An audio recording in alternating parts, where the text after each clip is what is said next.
Hello everyone, welcome to సేటు Telangana channel. Telangana రాజకీయాలు చాలా ఆసక్తికరంగా మారాయి. 10 ఏళ్ల పాటు అధికారంలో ఉన్న బీఆర్ఎస్ పార్టీని మొత్తానికి ఇంటికి పంపారు తెలంగాణ ప్రజలు. హస్తం పార్టీకి అవకాశం కల్పించారు. తాజాగా తెలంగాణ రాష్ట్రంలో జరిగిన అసెంబ్లీ ఎన్నికల్లో కాంగ్రెస్ పార్టీ భారీ విజయం సాధించింది. 119 నియోజకవర్గాల్లో 64 అసెంబ్లీ స్థానాలు గెలిచి ప్రభుత్వం ఏర్పాటు చేయనుంది. కాంగ్రెస్ అయితే గెలిచింది, కానీ సీఎం ఎవరు అని తేల్చడానికి ముందు హైకమాండ్కు 2 రోజులు పట్టింది. అనేక చర్చల తర్వాత తెలంగాణకు కాబోయే ముఖ్యమంత్రి ఎవరన్న విషయాన్ని తేల్చింది.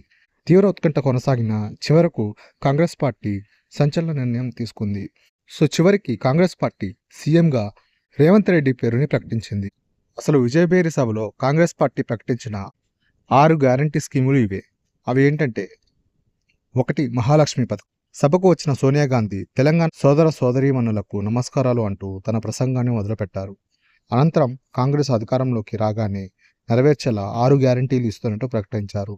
అయితే ఈ 6 గ్యారంటీలు తానే ప్రకటించకుండా మొదటి గ్యారంటీ మహాలక్ష్మి పథకాన్ని సోనియా గాంధీ ప్రకటిస్తున్నట్లు చెప్పారు.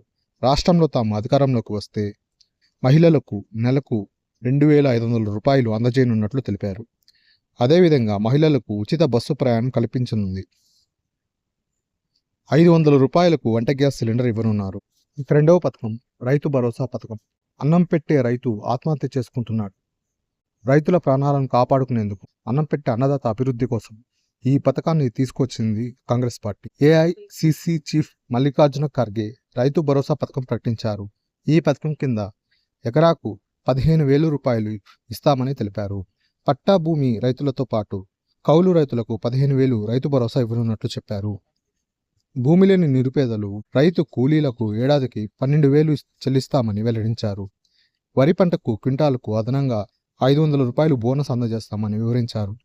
అనంతరం ఖర్గే మాట్లాడుతూ, సోనియా గాంధీ ఓట్ల కోసం తెలంగాణ ఇవ్వలేదని, తెలంగాణ ప్రజలు చిరకాల స్వప్నం నెరవేర్చేందుకు ప్రత్యేక రాష్ట్రం ఇచ్చారని తెలిపారు.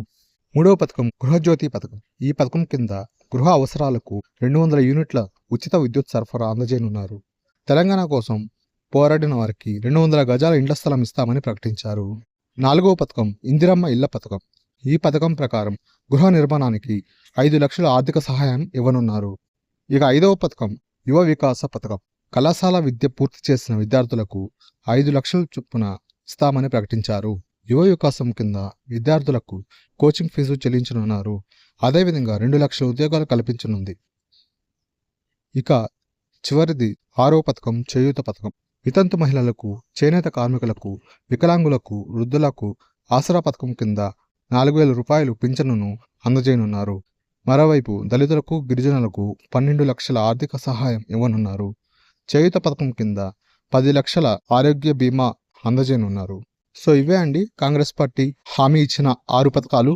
మీకు ఈ వీడియో నచ్చినట్లయితే ప్లీజ్ లైక్ చేయండి. మీరు ఈ ఛానల్ ఫస్ట్ టైం చూస్తున్నట్లయితే ప్లీజ్ ఛానల్కి సబ్స్క్రైబ్ చేసుకోండి.